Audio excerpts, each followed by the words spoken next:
Hello everyone, welcome to Varsha coaching classes. आज का topic है nutrition from chapter life processes.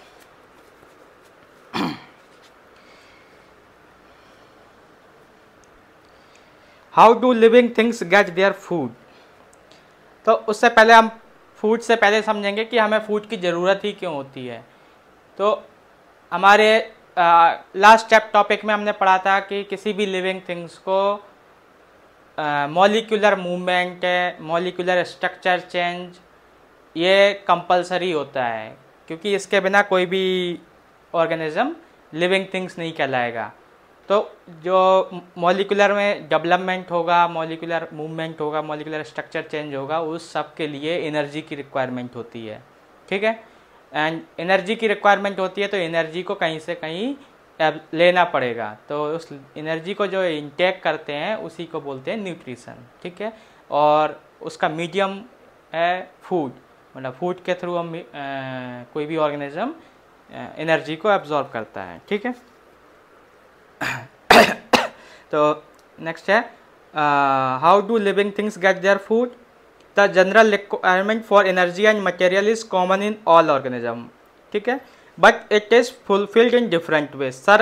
Some organisms use simple food material obtained from inorganic source.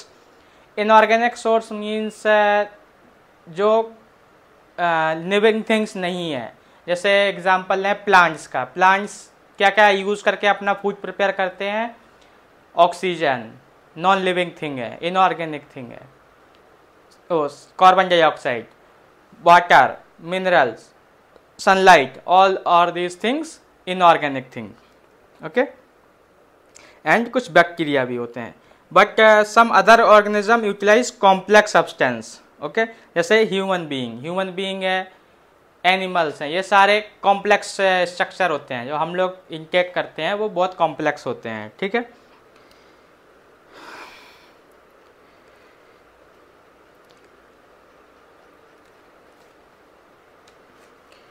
ठीक है, and जो दूसरों पर डिपेंड्स रहते हैं उनको हेटेरोट्रॉप्स बोलते हैं, और जो अपना फूड खुद से प्रिपेयर करते हैं उसको ऑटोट्रॉफ बोलते हैं। तो हेटेरोट्रॉपिक एनिमल्स ऑर्गेनिज्म जितने भी होते हैं वो ऑटोट्रॉपिक्स ऑर्गेनिज्म पे डिपेंड होते हैं। ठीक है, तो फर्स्ट टॉपिक है हमारा टाइप ऑफ न्यूट्रिशन। इसमें दो टाइप आते हैं, ऑटोट्रॉपिक एंड हेटेरोट्रॉपिक।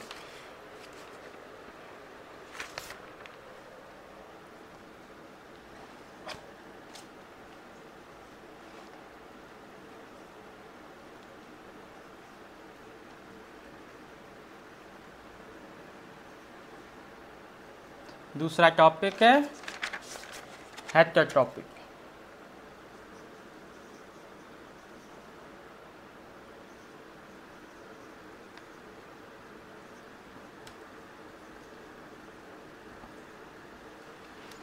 ठीक है, तो ऑटोट्रॉपिक मीन्स ऐसे ऑर्गेनिज्म जो फूड प्रिपेयर करने के लिए या अपना फूड प्रिपेयर करने के लिए किसी दूसरे ऑर्गेनिज्म का यूज़ ना करें, वो सारे ऑटोट्रॉपिक न्यूट्रिशन के अंदर आते हैं। ठीक है, carbon and energy requirement of the autotrophic organism are fulfilled by photosynthesis. ठीक है, तो जिस प्रक्रिया से ये फूड प्रिपेयर करते हैं, यहाँ लिख देते हैं, do not take help of other organism. ठीक है, एंड इसकी बात की जाए तो टेक हेल्प, और we can say depends on other organism. ठीक है, इसमें आ जाएंगे प्लांट्स, यहाँ पे लिख देते हैं एग्जाम्पल में प्लांट्स। ठीक है, एंड हेटेरोट्रॉपिक में ह्यूमन, एनिमल्स और सम प्लांट्स भी होते हैं। ठीक है,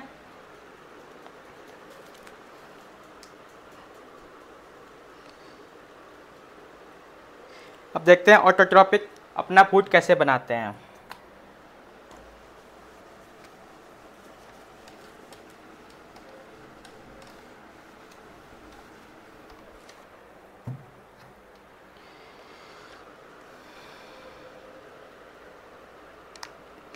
तो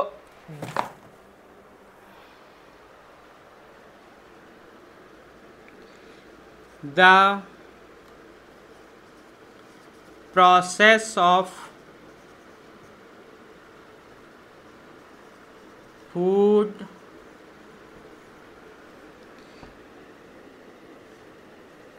preparation in autotrophic nutrition organism is called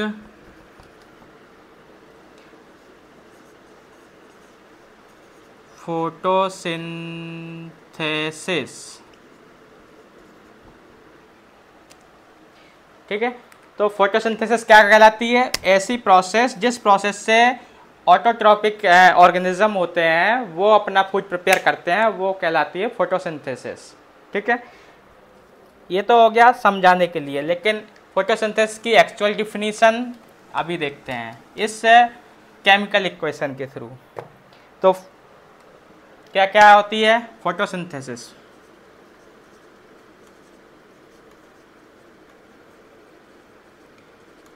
photosynthesis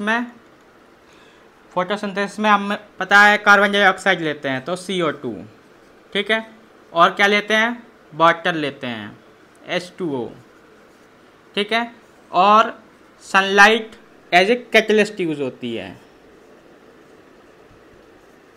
तो जो कैटलिस्ट होते हैं वो हम इस एरो के ऊपर लिखते हैं। ठीक है, और क्या होता है यूज इसमें? Chlorophyll.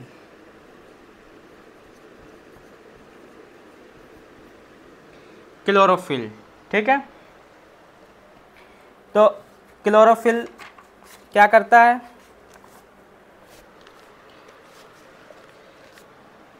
Just as a catalyst use होता है। ठीक है, सनलाइट की प्रेजेंस में क्लोरोफिल ये एलिमेंट्स है जो रिएक्शन में पार्टिसिपेट करते हैं एंड प्रोडक्ट क्या बनता है? ग्लूकोज। ग्लूकोज का फॉर्मूला होता है C6H12O6 प्लस O2, ठीक है, ऑक्सीजन एंड वाटर। तो वाटर तो हम लेते ही हैं, वाटर भी बन जाएगा, कोई दिक्कत नहीं है। मेनली जो सबसे ज़्यादा मैटर करता है वो है ये दो चीज़ें, ऑक्सीजन एंड ग्लूकोज। ग्लूकोज को हम दूसरी लैंग्वेज में बोलते हैं सिंपल शुगर, क्योंकि ग्लूकोज ही है जो बाद में शुगर के रूप में कन्वर्ट होता है या शुगर बनती है। ठीक है, तो ये रिएक्शन है जिससे हम बोलते हैं फोटोसिंथेसिस। तो फोटोसिंथेसिस में अभी हमें समझ आया कि क्या क्या होता है। तो अगर हम डिफिनीशन बोलूँ फोटोसिंथेसिस की, क्या है डिफिनीशन? एक्चुअल डिफिनीशन कैसे लिखी जाएगी? The process in which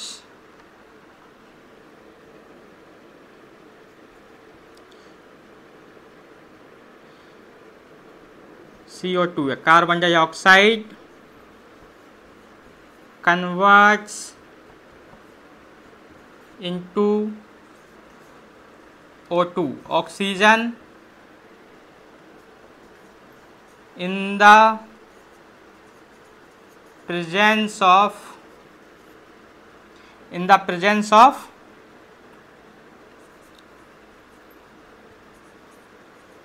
sunlight and chlorophyll।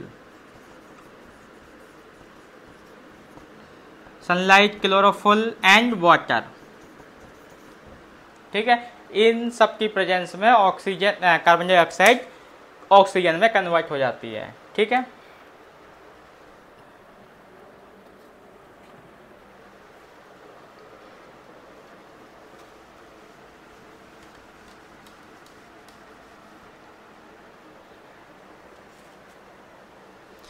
ये ग्लूकोज है।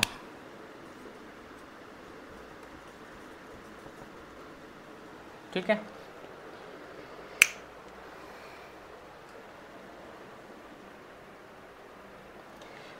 तो ये डायरेक्ट नहीं होती है, इसमें कई स्टेप्स में प्रोसेस होती है। पहला स्टेप क्या होता है,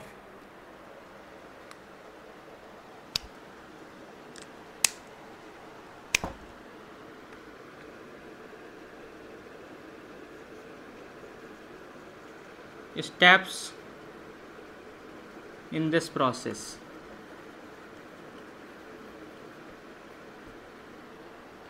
फर्स्ट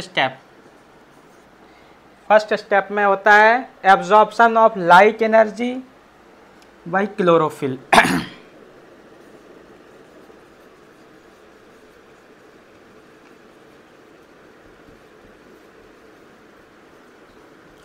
लाइट बोलो या लाइट एनर्जी बोलो,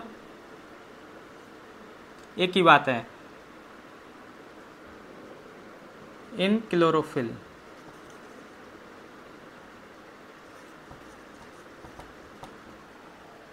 ठीक है। दूसरा है स्टेप, ये कन्वर्जन होता है, conversion of light energy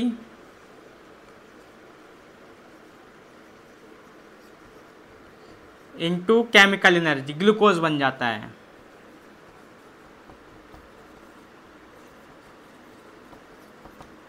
chemical energy, ठीक है।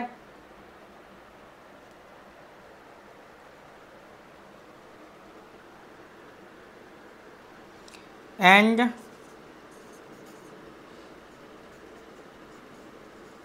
splitting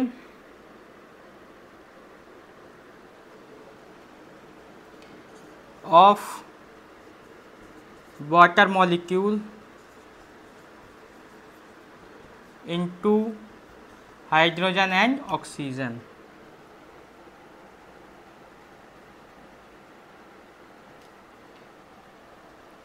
थर्ड स्टेप होता है इसमें reduction of carbon dioxide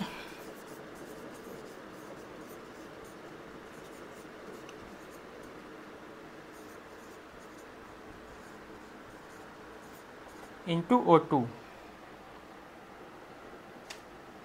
carbohydrates।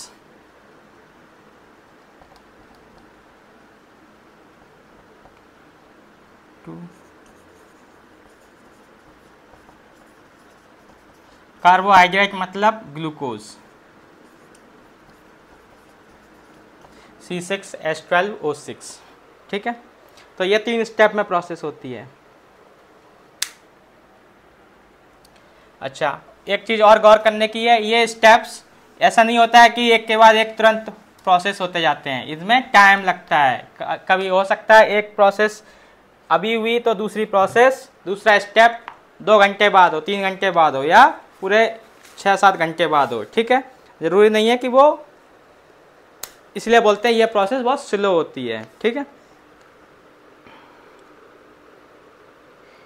ठीक है, अभी देखते हैं नेसेसरी कंपोनेंट, ईच कंपोनेंट है। तो सबसे पहले हम क्लोरोफिल की बात करेंगे। तो मेन जो कंपोनेंट यूज़ होता है फोटोसिंथेसिस में वो होता है क्लोरोफिल।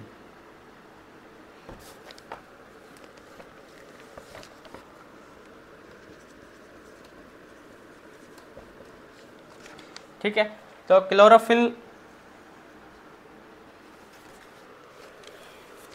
अच्छा, ये बोला जाता है हमेशा कि क्लोरोफिल एक ग्रीन सब्सटेंस है। ये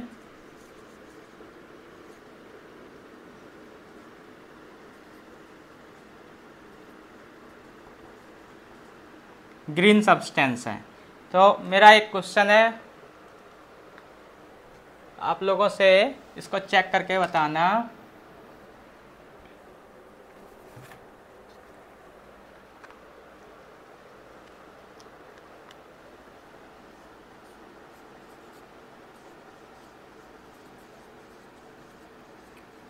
क्या क्लोरोफिल हमेशा ग्रीन ही होता है और कोई कलर का नहीं होता है? ठीक है, ये क्वेश्चन का आंसर आप लोग चेक करके बताना।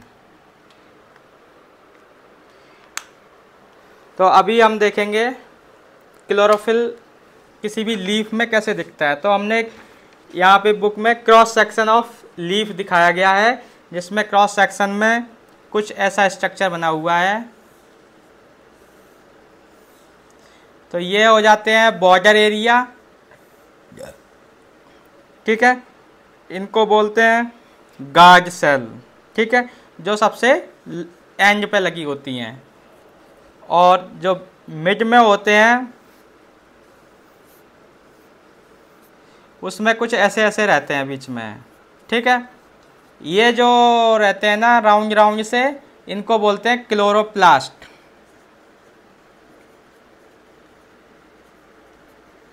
ठीक है। इनके अंदर क्लोरोप्लास्ट ये होते हैं, एक कैप्सूल टाइप होते हैं। इस स्ट्रक्चर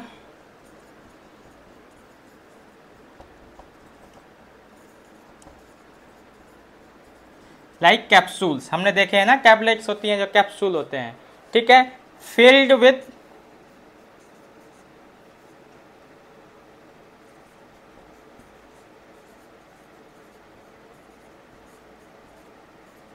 जो फिल्ड होता है इनके अंदर वो वाला उसको बोलते हैं क्लोरोफिल,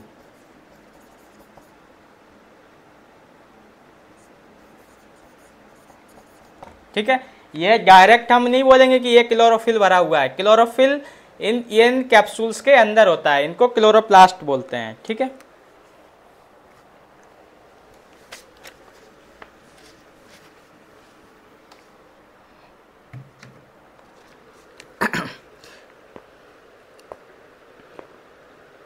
अच्छा, तो ये तो हो गया क्लोरोफिल, मान लो प्लांट्स को हमारी लीफ से मिल जाता है, लेकिन बाकी के आइटम जैसे वाटर,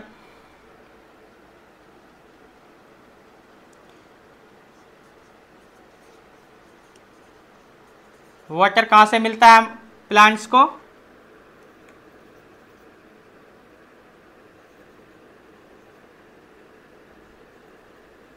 एब्जॉर्ब फ्रॉम रूट्स, ये जड़ों से एब्जॉर्ब कर लेते हैं, ठीक है। इसके बाद यहाँ पे एक एक्टिविटी दी गई है, एक्टिविटी में क्लोरोप्लास्ट या स्टार्च होता है, ठीक है, स्टार्च समझते हैं क्या होता है। तो अब ये कर देते हैं।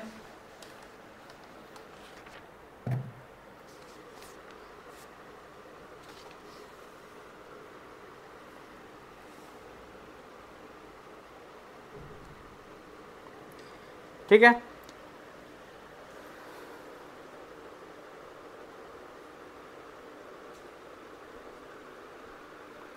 अच्छा, अभी फोटोसिंथेसिस होती है मान लो प्लांट में, किसी भी प्लांट में, लेकिन जितनी ज़रूरत है, मान लो उसको रिक्वायरमेंट थी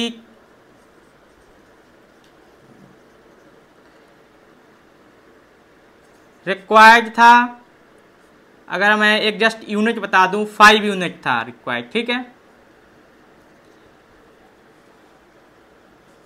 लेकिन फोटोसिंथेसिस हुई और जनरेटेड हुआ 10 यूनिट और 12 यूनिट। तो ये 5 यूनिट जो उसकी रिक्वायरमेंट थी वो तो उसमें कंज्यूम हो जाएगी, लेकिन रेस्ट यूनिट्स का क्या होगा? ये ग्लूकोज की बात कर रहे हैं हम, ठीक है। रेस्ट यूनिट का क्या होगा? वो स्टोर हो जाएंगी प्लांट्स में, stored as in the form of starch in the stem, stem में हो जाएगा और भी कहीं भी हो सकता है पेड़ में, ठीक है। तो ये स्टार्च कहलाता है, जो एक्सेस मात्रा में ग्लूकोज जनरेट हो जाता है फोटोसिंथेसिस से, उसको किसी भी ऑर्गेनिज्म में या प्लांट्स में जहाँ पे भी फोटोसिंथेसिस होती है उसको एज ए स्टार्च स्टोर कर लेते हैं। ठीक है, तो स्टार्च क्या होता है बेसिकली, ये फॉर्म ऑफ ग्लूकोज।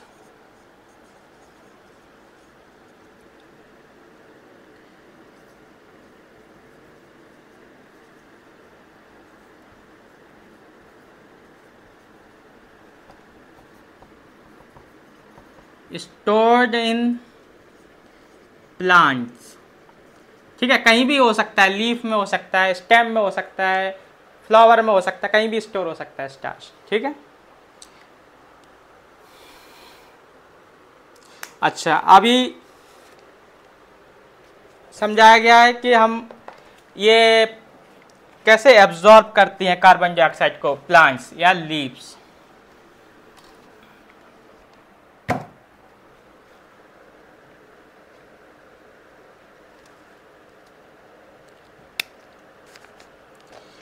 तो उसके लिए समझाया गया है कि जो लीव्स होती हैं उनका एक स्ट्रक्चर होता है खास। तो आपने देखा होगा अगर कोई लीव्स है, मान लो अगर मैं एक लीव्स बनाऊं, ठीक है, इसमें ऐसे रहता है और ये ऐसे ऐसे होगा। एक साइड में बहुत शाइनी रहता है और एक साइड में रफ होता है। ठीक है, तो जिस साइड में शाइनिंग होता है उस साइड में लाइट पड़ती है और वहां से लाइट एब्जॉर्ब होती है, सनलाइट। और जिस साइड से रफ एरिया होता है वहां से क्या होता है, कार्बन डाइऑक्साइड एब्जॉर्ब होती है। ठीक है, तो कार्बन डाइऑक्साइड एब्जॉर्ब होती है, उसके लिए क्या होता है देखेंगे। जो अभी हमने बात की थी क्रॉस सेक्शन को कैसे दिखाया था, वो क्रॉस सेक्शन कुछ ऐसा दिखता है।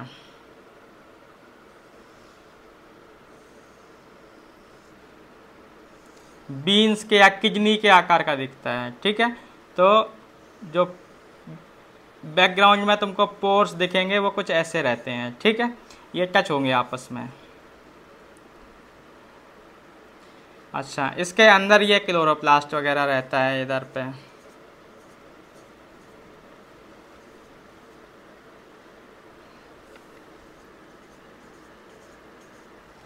ठीक है, अच्छा ये जो बीच में स्पेस है इतना सारा, इसको बोलते हैं स्टोमेटल पोर।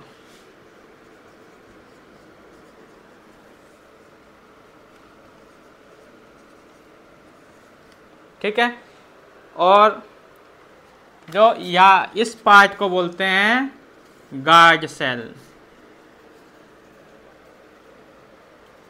Guard cells. ठीक है, तो अब समझो, जब प्लांट को पता होता है कि हमें कब ऑक्सीजन की रिक्वायरमेंट है कब नहीं है। ठीक है, देखो अभी तक हम देखे थे ग्लूकोज अगर मान लो एक्सेस मात्रा में आ जाएगा तो वो स्टार्च के रूप में स्टोर हो जाएगा, लेकिन CO2 कहाँ स्टोर होगी, कहीं नहीं होगी। तो प्लांट्स क्या करते हैं, उतना ही एब्जॉर्ब करते हैं जितना उनकी रिक्वायरमेंट होती है। ठीक है, उससे ज़्यादा नहीं करते हैं। तो एब्जॉर्ब करने के लिए जो प्रक्रिया होती है वो यहाँ से मैनेज होती है गार्ड सेल के द्वारा। तो गार्ड सेल क्या करती है, गार्ड बेसिकली जैसे नॉर्मल गार्ड होते हैं, वो क्या करते हैं जब रिक्वायरमेंट होती है तभी वो गेट खोलते हैं, उसके बाद बंद कर देते हैं। तो बेसिकली सेम चीज़ यहाँ पे होती है। जब गार्ड्स को इंफॉर्मेशन पहुँचती है कि रिक्वायरमेंट है CO2 की, तो ये गार्ड्स क्या करेंगी, अपने आप को सॉलो कर देंगी। ठीक है, तो गार्ड्स फूल जाती हैं। तो जैसे अभी मान लो ऐसी थी, ये बाद में ऐसी ऐसी हो जाएंगी। ठीक है, ये ऐसे ही और यहाँ से भी ऐसी। ठीक है, तो ये जो पोर्शन खुल गया पूरा, ठीक है, ये होल हो गया, इसी को बोलते हैं स्टोमेटा। ठीक है, और इसी को बोलते हैं होल जब ये ओपन हो जाता है। ठीक है, तो ये गार्ड सेल जब ऐसे फूल जाएंगी, इतनी बड़ी बड़ी हो जाती हैं, तो ये होल खुल जाता है। ठीक है, और ये होल खुल जाता है, तो यहाँ से ऑक्सीजन कार्बन डाइऑक्साइड एब्जॉर्ब हो जाती है, ठीक है। और जब रिक्वायरमेंट नहीं होती है तब वो स्ट्रेट हो जाती है, मतलब श्रिंक हो जाती हैं। तो श्रिंक हो जाएंगी तो वो ऐसी हो जाएंगी, तो ये पोर बिल्कुल बंद हो जाएगा, ठीक है। तो स्टोमेटा क्लोज हो जाता है। तो स्टोमेटा क्या होता है? स्टोमेटा बेसिकली ये एरिया होता है, ये जो पोर होता है, इसीलिए इसको स्टोमेटल पोर बोलते हैं, ठीक है।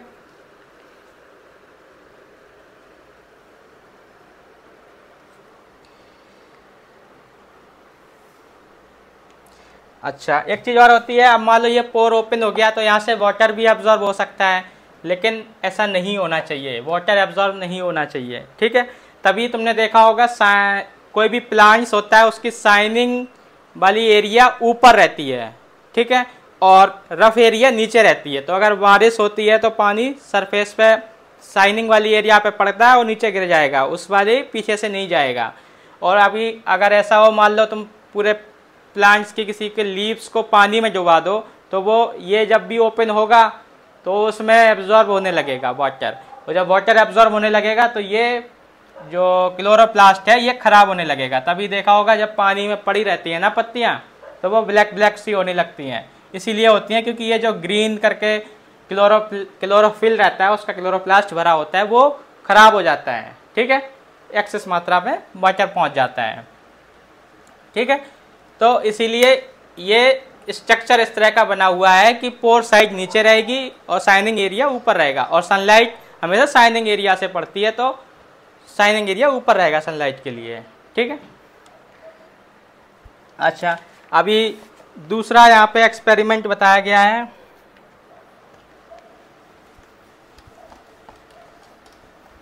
दूसरा एक्सपेरिमेंट क्या है? ये प्रूफ करने के लिए, या एक्टिविटी है, ये प्रूफ करने के लिए कि प्लांट्स को एक्चुअल में लीफ की कार्बन डाइऑक्साइड की ज़रूरत होती है, ठीक है। तो मान लो 2 जार लिए हैं, एक जार ऐसा रख दूं मैं अगर यहाँ पे इस तरह से, और ये गिलास जार ऐसा रख दिया, दूसरा यहाँ पे रख दें ये, ठीक है। यहाँ पे ट्री,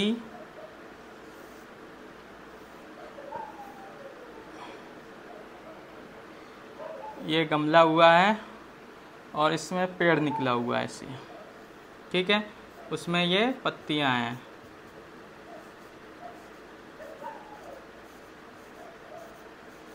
ठीक है, और दूसरा भी यहाँ पे बना हुआ है,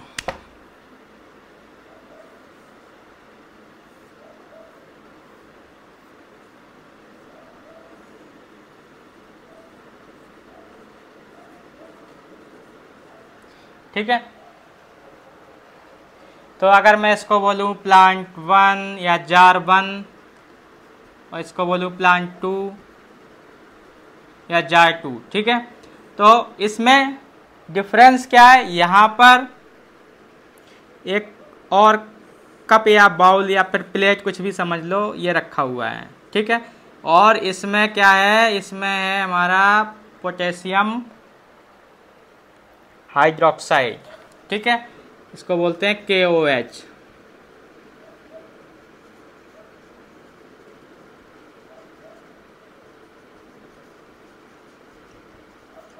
पोटेशियम हाइड्रोक्साइड, ठीक है, पोटेशियम KOH रखा हुआ है इसमें। तो बेसिकली KOH क्या होता है? KOH को बोला जाता है, पोटेशियम हाइड्रोक्साइड को बोला जाता है CO2 एब्जॉर्बर। इसको एज ए CO2 एब्जॉर्बर के नाम से भी जाना जाता है, ठीक है। तो जहाँ भी ज़रूरत होती है, अगर रिक्वायरमेंट होती है कि कार्बन डाइऑक्साइड को एब्जॉर्ब करना है, तो वहाँ पे KOH का यूज़ होता है, ठीक है। तो KOH का यहाँ पे रख के एक प्लेट रख दी है, ठीक है। तो अब मान लो इसमें जब ये फर्स्ट टाइम ये रखा होगा, इसमें एयर होगी, ठीक है, इसमें भी एयर है, तो एयर में क्या होगा? कार्बन डाइऑक्साइड भी होगी, ठीक है, इसमें भी कार्बन डाइऑक्साइड होगी।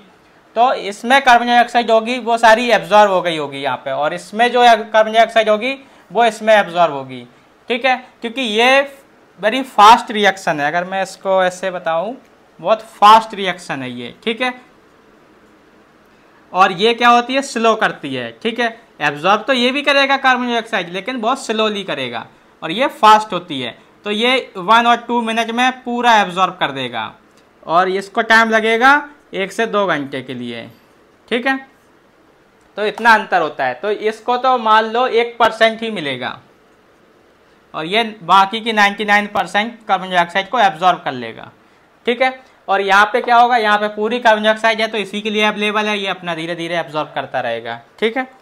तो ये प्रूव करने के लिए, तो अब होगा क्या, इस ट्री में 3-4 दिन बाद इस ट्री में कार्बन डाइऑक्साइड की वजह से फोटोसिंथेसिस होना रुक जाएगा, ठीक है। और जब फोटोसिंथेसिस होना रुक जाता है तब होता क्या है, जब तक फोटोसिंथेसिस नहीं होगा तब तक क्या, जब तक हमने पीछे पढ़ा था ना, स्टार्च होता है। स्टार्च मतलब इसमें स्टोर्ड फूड, बेसिकली ये बोल सकते हैं। तो स्टोर्ड फूड यूज होने लगेगा इसमें, ठीक है। और 3-4 दिन बाद स्टोर फूड जो स्टार्च है वो भी खत्म हो जाएगा, और ये मुरझाने लगेगा, ठीक है, डेड हो जाएगा, और ये नहीं होगा डेड, ठीक है, क्योंकि ये चलेगा, जब तक ये चलेगा उसके बाद स्टार्च यूज हो जाएगा। तो इसके कंपैरिजन में ये देर में खराब होगा, ठीक है। अब देखते हैं रिएक्शन, जिस रिएक्शन की मैं बात कर रहा हूँ, ये पोटेशियम हाइड्रोक्साइड की।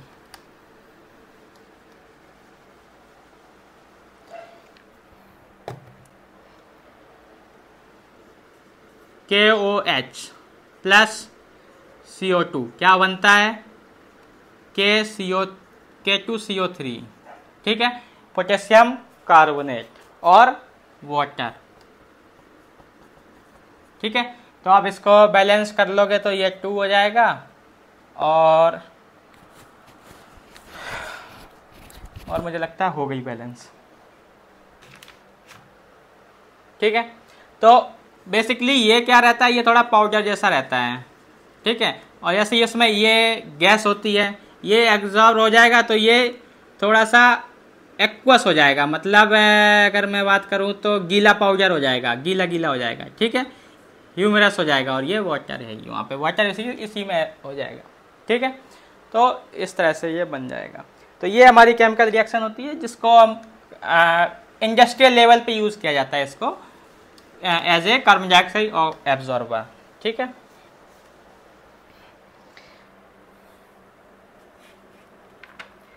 तो इस तरह से हम बोल सकते हैं कि फोटोसिंथेसिस के लिए क्या क्या रिक्वायर्ड होता है, CO2 रिक्वायर्ड होता है, ठीक है, नेसेसरी है ये, या एसेंशियल है।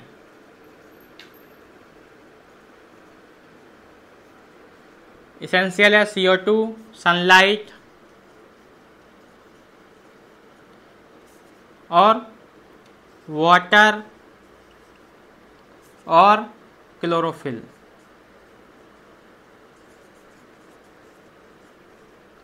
तो ये सारे आइटम है, और सारे क्या हैं, इनऑर्गेनिक हैं, और इसीलिए इसको बोलते हैं ऑटोट्रॉफिक न्यूट्रिशन, ठीक है। अच्छा, इसी का अपोजिट क्या बोलते हैं, heterotrophic nutrition. Heterotrophic nutrition means ऐसे ऑर्गेनिज्म जो अपने न्यूट्रिशन के लिए, अपने फूड के लिए किसी दूसरे ऑर्गेनिज्म पे डिपेंडेंट रहते हैं। तो ये टॉपिक हम नेक्स्ट वीडियो में पढ़ेंगे, ठीक है। Thanks for watching, please like, subscribe and share. Thank you.